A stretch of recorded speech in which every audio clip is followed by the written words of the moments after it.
Hi everyone, myself Narayan sir from Saraswati International Academy Vapi. So dear student, जैसा कि हमारा chapter चल रहा है क्या, fifth state of matter, clear. तो इसके पार्ट टू में हम बात करेंगे। हमने स्टडी जिस पॉइंट पर डिस्कशन हमारा चला वो बेल्स लॉ था, एंड देन और पार्ट थर्ड लेक्चर थर्ड में हम आज बात करेंगे चार्ल्स लॉ और गैलुसैक की। तो देखते हैं जितना टाइम के अकॉर्डिंग जाएंगे। तो चार्ल्स लॉ यहाँ पर बात करें, उसके लिए अब पहले हम बता दें कि साइंटिस्ट चार्ल्स और गैलुसैक ने कंबाइंड फॉर्म में एक्सपेरिमेंट परफॉर्म किए हैं, और वो भी किस पर है, हॉट एयर बैलून टेक्नोलॉजी के लिए, जहाँ पर इन्होंने बताया कि अगर हम किसी भी पार्टिकुलर एक फिक्स अमाउंट ऑफ गैस के वो टेम्परेचर इंक्रीज करेंगे तो उसका वॉल्यूम भी क्या होगा, इंक्रीज होगा एट कांस्टेंट प्रेशर। और यहाँ पर उन्होंने उनके बिटवीन एक क्वांटिटेटिव रिलेशन दिखाया है जिसे हम वर्ड देते हैं चार्ल्स लॉ। तो चार्ल्स का ये अल्टरनेटिव मेथड है, पहले हम इसी को एक्सप्लेन करेंगे। तो स्टूडेंट क्या करेंगे, सपोज दैट, अगर मैं ये कंसीडर कर लिया आप कि suppose that at 0 degree Celsius the volume of the hot air or any other kind of gas is what is this V0। अगर 0 डिग्री सेल्सियस पर जो वॉल्यूम है वो कितना है, V0 है, और हमने इसका टेम्परेचर इंक्रीज कर दिया कितना, T degree Celsius, and then इसका वॉल्यूम इंक्रीज होकर हो गया कितना, VT। तो रेशियो अगर हम बात करें यहाँ पर, तो इस समय वॉल्यूम ऑफ टेम्परेचर का रेशियो क्या होगा, क्योंकि यहाँ पर बताया गया कि volume directly proportional to temperature है। तो इसके लिए जाएंगे तो रेशियो में क्या मिलेगा, यहाँ पर ये कंसीडर करें तो V0 बाई 0 डिग्री सेल्सियस, और राइट कर सकते हैं यहाँ पर V0 बाई 273.15 केल्विन, 273.15 केल्विन। तो देन हम बात करेंगे T डिग्री सेल्सियस पर वॉल्यूम कितना होता है, VT होता है। तो volume means total volume, VT is equal to initial volume plus increased volume of gas. तो देन ऐसे केस में अगर VT की बात करें हम यहाँ पर, तो VT इज इक्वल टू क्या होगा, इनिशियल वॉल्यूम V0 है, और फाइनल वॉल्यूम की बात करें कि टेम्परेचर बढ़ाने पर कितना वॉल्यूम इंक्रीज हुआ, तो वो है इनिशियल था T डिग्री सेल्सियस हमने बढ़ाया, राइट, और इस पर टेम्परेचर क्या पॉइंट हो गया, 273.15 केल्विन। अब पॉइंट यहाँ पर ये हो गया कि ये वॉल्यूम किस पर हो गया, देखो अगर हम बात करें कि बड़ा हुआ वॉल्यूम फाइंड आउट करना टोटल, तो दिस हैड दिस वॉल्यूम, तो this temperature had what volume, तो cross multiply T into V0 divided by 0, तो V into T0, right, T degree Celsius divided by 0 that's is 273.15 kelvin, clear. And then VT is equal to, अब write करेंगे क्या आप, V0 1 plus now T degree Celsius upon 273.15 kelvin, and then after इसको evaluate करूँ मैं तो write कर सकते हैं क्या, VT total volume is equal to V0, और ये राइट करेंगे हम 273.15 Kelvin plus T degree Celsius divided by 273.15 Kelvin. So student अगर हम बात करें यहाँ पर इस पॉइंट्स के अबाउट जा रहे हैं, तो फिर VT इज इक्वल टू, हम इसको राइट कर सकते हैं यहाँ पर, पहले तो टर्म्स का मीनिंग बता दें मैं, TT is equal to 273.15 Kelvin plus T degree Celsius के इक्वल है, और हमने T0 ले लिया for the 273.15 Kelvin, where T0 is called absolute temperature, 0 degree Celsius की वैल्यू है। इन दोनों वैल्यू को यहाँ पुट कर दें तो हमें मिलेगा VT is equal to V0 and TT upon T0, और either V0 directly proportional to T0, और either VT directly proportional to TT, that's all. So इन पॉइंट्स को अगर ऑब्जर्व करें तो हमें ये क्लियर हो गया कि ये डिमॉन्स्ट्रेशन जो चार्ल्स और गैलुसैक था, यहाँ पर इन्होंने बताया कि किसी भी गैस का वॉल्यूम उसके टेम्परेचर के डायरेक्टली प्रोपोर्शनल होता है, राइट। सो ये पॉइंट्स हो गया, या हम इसको राइट कर सकते हैं अब आगे इसी को क्या कि V directly proportional to T और V is equal to KT और V by T is equal to K, that is Charles law. So student इस पॉइंट्स के बाद अगर हम बात करें तो इससे हमें क्लियर हो गया किसी भी गैस का वॉल्यूम ऑलवेज उसके टेम्परेचर के डायरेक्टली प्रोपोर्शनल होता है। नेक्स्ट पॉइंट पर आएंगे और हम बात करेंगे यहाँ पर चार्ल्स के पॉइंट्स अदर डेरिवेशन की।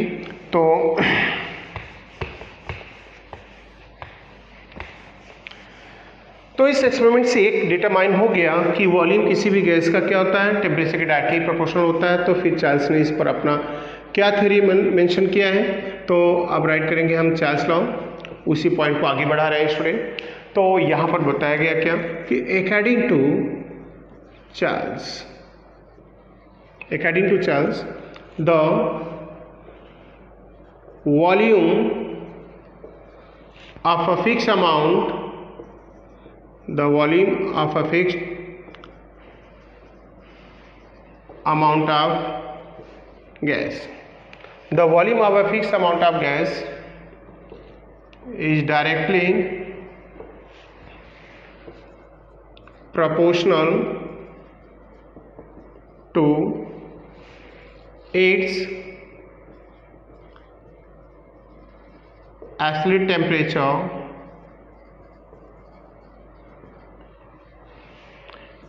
at constant pressure। Constant pressure पर किसी भी गैस का वॉल्यूम जो होता है उसके टेम्परेचर के डायरेक्टली प्रोपोर्शनल है, ये कॉन्सेप्ट हो गया।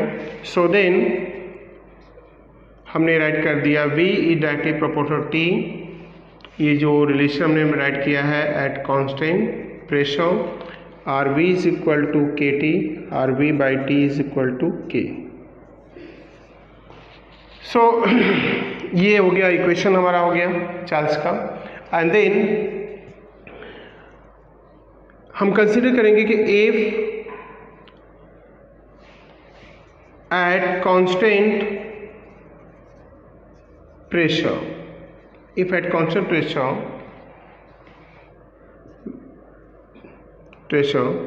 V1 volume of gas at T1 temperature, if temperature of gas increase T2, then volume become V2, then volume become V2। In such case अब पॉइंट्स को देखेंगे, होगा क्या, at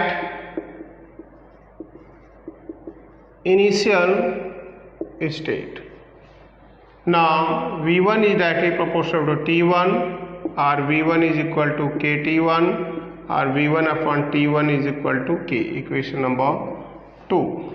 हम इसको रख रहे हैं equation number 1। And at final state बात करें तो V2 is directly proportional T2 और V2 by T2 is equal to K, equation number 3। K constant है और अभी हमने आपको इस पॉइंट पर एक्सप्लेन किया कि K की वैल्यू एक ही गैस के लिए कांस्टेंट होती है with change in temperature pressure. तो इक्वेशन है V1 upon T1 is equal to V2 upon T2, that is the final equation for the what is Charles law. Clear? तो Charles rule ये हो गया पॉइंट्स। और यहाँ पर अब हम बात करेंगे इनके ग्राफ की। तो ग्राफ क्या होगा इसके लिए यहाँ पर for Charles law,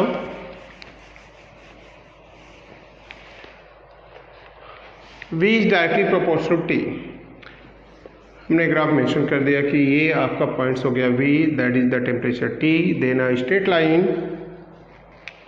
straight line is obtained at different but constant pressure like P1, P2, P3 and P4. Clear? And all the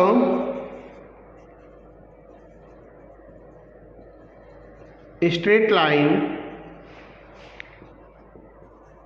in graph is called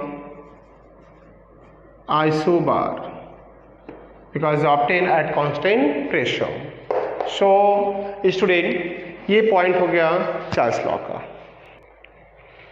so student अब चार्ल्स लॉ, जैसे हमने Charles law study कर लिया और इस law के अंदर हमने क्या स्टडी किया, किसी भी फिक्स अमाउंट ऑफ गैस जो होती है उसका वॉल्यूम उसके टेम्परेचर के डायरेक्टली प्रोपोर्शनल होगा at constant temperature. Means volume अगर हम इंक्रीज हो रहा है तो समझ लेना टेम्परेचर इंक्रीज हो रहा है.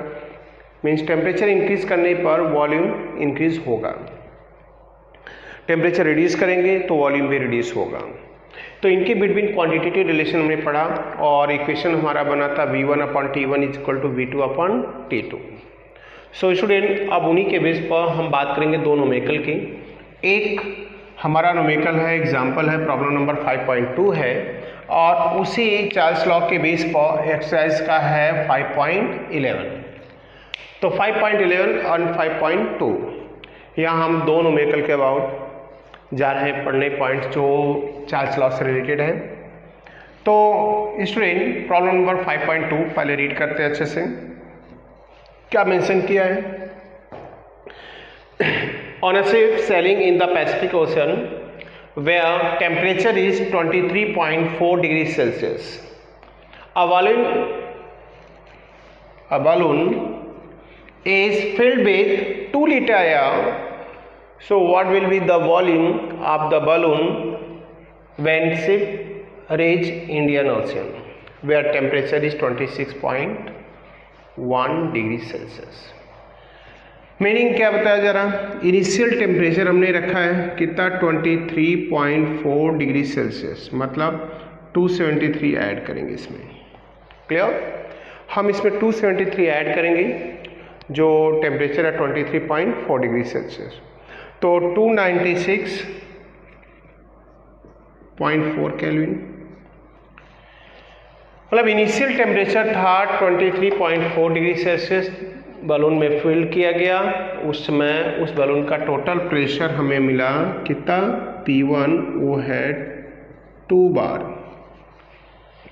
सो देन जब टेम्परेचर को T2 बुलाया गया, मतलब जब शिप आपका कहाँ पहुँच गया, इंडियन ओशन में, तो ऐसे केस में टेम्परेचर जो हो रहा है इंक्रीज होगा 26.1 डिग्री सेल्सियस. तो इसमें हम 273 ऐड करेंगे और कन्वर्ट हो जाएगा ये पॉइंट्स जो है यहाँ पर, तो 299.1 केल्विन, 0.1 639 729 एंड 299.1 केल्विन. तो T1 हो गया, P1 हो गया और सॉरी V1 हो गया एंड हमें T2 करने पर V2 फाइंड आउट करना है. अब V2 फाइंड आउट करना है तो फॉर्मूला क्या लगेगा, कांस्टेंट प्रेशर पर है. तो अकॉर्डिंग टू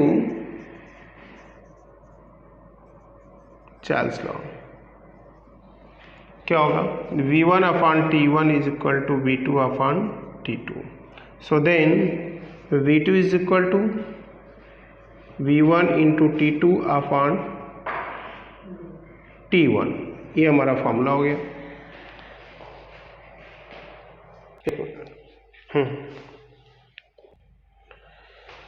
सो अब V2 is equal to V1 T2/T1 value put कर देते हैं हम. तो V1 जो वैल्यू यहाँ पर है ये है 2, बात करेंगे यहाँ पर प्रेशर 2 लीटर, सॉरी 2 लीटर. तो 2 इंटू 290 T2 की वैल्यू हमारी है student 299.1 divided by 296.4 kelvin. So V2 जो फाइनली हमें अगर हम इस करते कैलकुलेशन के बाद जो मिलेगा वो है 2.01 लीटर. That's all. सो ये पॉइंट्स हो गया अबाउट द प्रॉब्लम नंबर 5.2. अब इसी के बेस पर स्टूडेंट एक्सरसाइज का है 5.11। अगर मैं 5.11 की बात करूं यहाँ पर तो काफ़ी अच्छा पॉइंट है न्यूमेरिकल 2 मार्क के लिए। तो 2 मार्क के लिए अगर बेस्ट न्यूमेरिकल यहाँ पर है, केयरफुली रीड करेंगे न्यूमेरिकल को at least 2 time. A student forget to add the reaction mixer to the round bottom flux at 27 degrees Celsius temperature, but instead he or she placed the flux on the flame.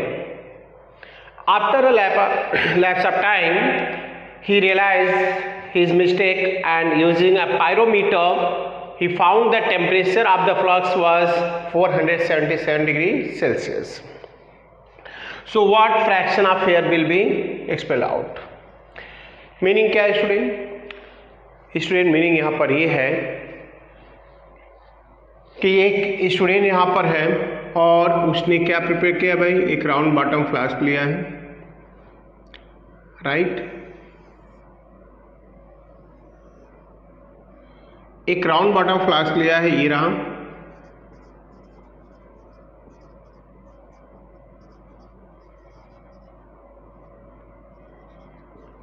Round bottom flask, और यहाँ पर उसे reaction कुछ mixer डालना था। यहाँ पर इसमें एयर फिलअप है और जिस समय इसको लिया उस समय इसका टेम्परेचर था 27 डिग्री सेल्सियस, मतलब 273 इसमें ऐड कर देंगे तो हो जाएगा 300 केल्विन। 300 केल्विन हो जाएगा। अब इस केस में इस पॉइंट पर अगर जाएं तो 300 केल्विन हो गया टेम्परेचर। अब स्टूडेंट इसको बर्नर पे प्लेस करके भूल गया, बाद में माइंड में आया तो उस समय टेम्परेचर T2 बढ़कर हो गया था कितना? 477 डिग्री सेल्सियस। तो इस टेम्परेचर से इस वेसल से कितना अमाउंट ऑफ फ्रैक्शन मतलब एयर एलिमिनेट हो चुका है। तो हम क्या करेंगे आपको,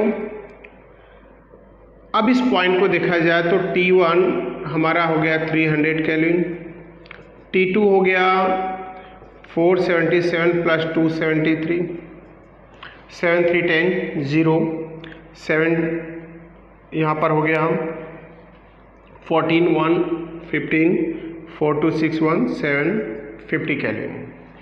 तो अकॉर्डिंग टू चार्ल्स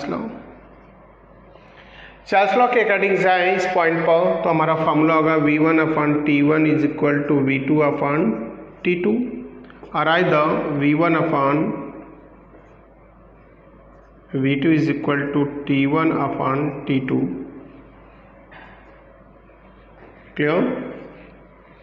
अब वैल्यू को फाइंड आउट करते हैं। V1 upon V2 is equal to, V1 की वैल्यू है 300 केल्विन स्टूडेंट और V2 है T2 है आपका 750 केल्विन।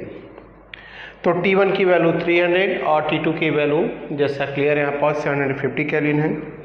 अब इसको फाइंड आउट कर लेते हैं, जीरो कैंसिल करते हैं यहाँ पर, हम इसको डिवाइड कर सकते हैं, राइट? तो कितना रहा? 2/5, 50 से डिवाइड करें, 15 2 हो गया 30 एंड 55 हो गया कितना? 75। देन ये फ्रैक्शन हो गया, but you know what there are fraction. Fraction किसी भी मिक्सर का ऑलवेज 1 होता है। तो fraction of air that expel out is equal to 1 minus 2/5 means 3/5, clear? or 0.6 litre. So ये पॉइंट हमारा ये फाइनल आंसर हो गया स्टूडेंट। सो अब बात करेंगे नेक्स्ट पॉइंट की और गैलूसैक्स।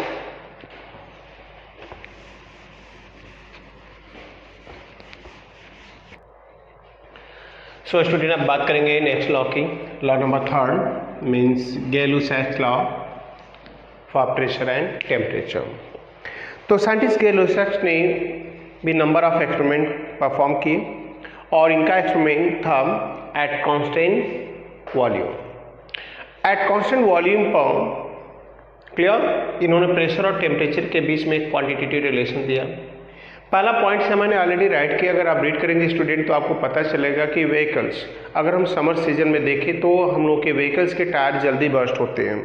बर्स्ट होने का रीज़न क्या होता है? टेम्परेचर बढ़ता है जिससे गैस के अंदर काइनेटिक एनर्जी बढ़ती है, तो टायर के अंदर गैसों के क्या होते हैं? प्रेशर बढ़ता है। काइनेटिक एनर्जी बढ़ेगी, प्रेशर बढ़ेगा तो धीरे धीरे क्या, टायर का वॉल्यूम तो फिक्स है। अब प्रेशर बढ़ेगा तो वॉल्यूम एक्सपांड नहीं होगा, क्योंकि वॉल्यूम कांस्टेंट है तो टायर बर्स्ट हो जाता है। इन सच केस यहाँ पर एक क्वांटिटेटिव रिलेशन दिया एक्चुअली साइंटिस्ट गैलो-सैक्स ने, जो 100% कहीं कहीं राइट है। अगर हमने बात की यहाँ पर व्हीकल्स की, तो यहाँ स्टेटमेंट भी वही लिखा है। तो हमें क्या करना होता है ऐसे केस में? समर सीजन में हमें व्हीकल्स के टायर का जो प्रेशर, एयर प्रेशर है, एयर हमें थोड़ा लो रखते हैं। क्यों? क्योंकि जब व्हीकल्स चलते हैं रोड पे, दिन that time due to the friction temperature generate होता है और एटमॉस्फेरिक टेम्परेचर भी ज़्यादा होता है, तो जिससे लो प्रेशर रखते हैं गैस का, फिर भी वो प्रॉपर रहता है। और जबकि विंटर सीजन में ऐसा कोई इफेक्ट नहीं पड़ता।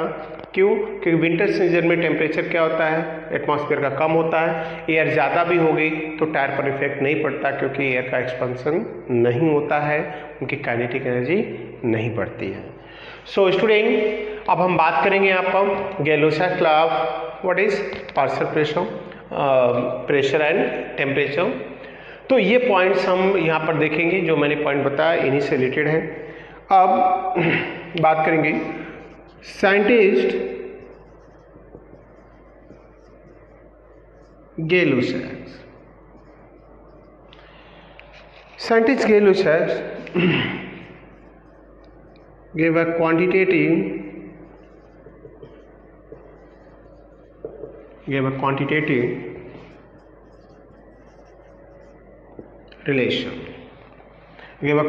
relation between pressure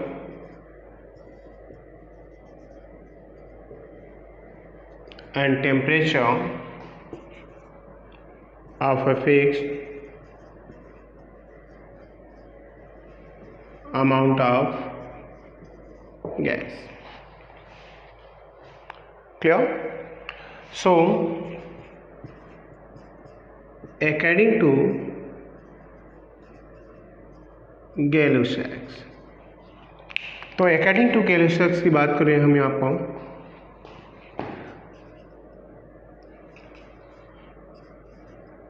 at constant volume,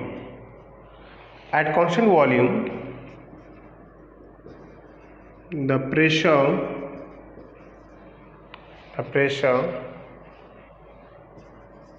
of a fixed amount of gas is directly proportional to the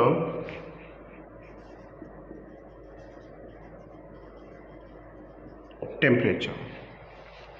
Means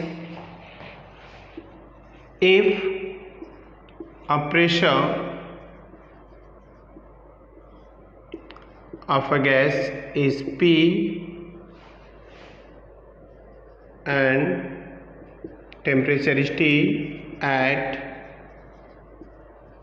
constant volume, then according to Gay-Lussac, P directly proportional T, Rp is equal to Kt. Rp by T is equal to K. Equation number 1 for Gay-Lussac law. Clear? And then if at, पहले points को यहाँ ले लेते हैं हम, graph इसका mention कर दे रहे हैं। तो P1, P2, V1, V2, V3. This one is the pressure directly proportional to temperature. So it is called isochore. Each line, हर एक लाइन को हम क्या बोलते हैं? आइसोकोर बोलते हैं, क्योंकि यहाँ पर जो स्ट्रेट लाइन मिल रही है एट कांस्टेंट वॉल्यूम, ऐसे ही ये प्रेशर होगा तो आइसोबार, टेम्परेचर हो गया तो आइसोथर्म। तो आइसोकोर, आइसोबार, आइसोथर्म, ये प्रेशर, वॉल्यूम, टेम्परेचर सबको डिटेक्ट कर रहा है। एंड देन इस पॉइंट के बाद हम बात करेंगे गैलो-सैक्स लॉ को एट टू डिफरेंट कंडीशंस। दो डिफरेंट कंडीशन का मीनिंग क्या हो गया आपको? If P1 is a pressure of gas at T1 temperature at constant volume V. If pressure change become P2, then temperature change become T2. So then at initial state में गैलो-सैक्स law के according relation क्या होगा student? यहाँ पर relation होगा P1 is directly proportional to T1 और P1 is equal to KT1 और P1 upon T1 is equal to K. Equation number 2 and at constant volume. Second thing, at final state पे जाएंगे P2 directly proportional T2 और P2 by T2 is equal to K. Equation number 2 at constant volume V. और either P1 upon T1 is equal to P2 upon T2. That is the final equation. So ये हो गया Gay Lussac's law of pressure and temperature. So student, अब Gay Lussac's law for pressure and temperature के लिए एक example solve कर लेते हैं, जिससे इस पर कॉन्फिडेंस अपना और ज़्यादा बढ़ जाएगा आप लोगों का. तो गैलो-सैक्स लॉ जो दिखाया गया है relation between pressure and temperature at constant volume, उसके लिए मैंने एक एग्जांपल लिखा है यहाँ पर. A seal tube which can withstand pressure of 3 atmosphere है, is filled with the air at 27 degree Celsius and 760 mm pressure. Clear? So then at what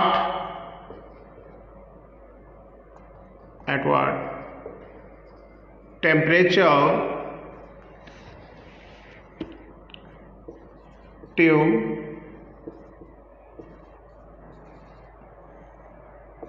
will be burst. हमें उस टेम्परेचर को फाइंड आउट करना है जिस पर tube क्या होगा, बर्स्ट हो जाएगा. तो ऐसे केस में हमने क्या किया, यहाँ पर pressure at 3 atmosphere filled with the air at 27 degree Celsius and 60 mm pressure. तो P1 है यहाँ पर 3 atmosphere and T2 is given 27 degree Celsius, मतलब 273 is equal to 300 kelvin.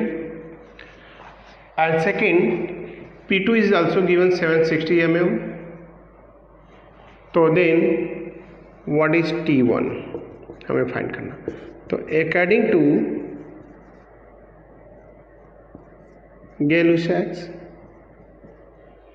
P1 upon T1 is equal to P2 upon T2. तो इस point को देखिए, P1 upon T1 is equal to P2 upon T2. तो हमें फाइंड आउट क्या करना है, T1. तो T1 is equal to P1 into T2 by P2. Clear? So then बात करेंगे इस पॉइंट पर. तो P1 की वैल्यू हो गई स्टूडेंट यहाँ पर 3 इंटू T2 हो गया अपना 300 एंड डिवाइडेड बाय 760. क्लियर? और अगर मैं 760 की बात करूं यहाँ पर, तो मैं इसको 760 mm अराइज 1 बार कर देंगे, क्योंकि 1 bar is equal to 760 mm। तो हम इस वैल्यू को ले रहे हैं कितना, 1 बार। ऐसे में हमने इस प्रेशर को बार में कन्वर्ट कर दिया, तो हमारा हो गया 900 kelvin. That is the final answer, 900 kelvin.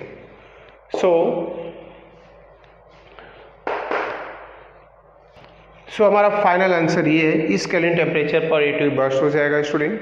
So next point पे आते हैं। आज हमने पार्ट थर्ड, लेक्चर थर्ड में जिस पॉइंट पर डिस्कशन चला वो चार्ल्स लॉ और गैलो-सैक्स से रिलेटेड प्रॉब्लम्स हमने सॉल्व की।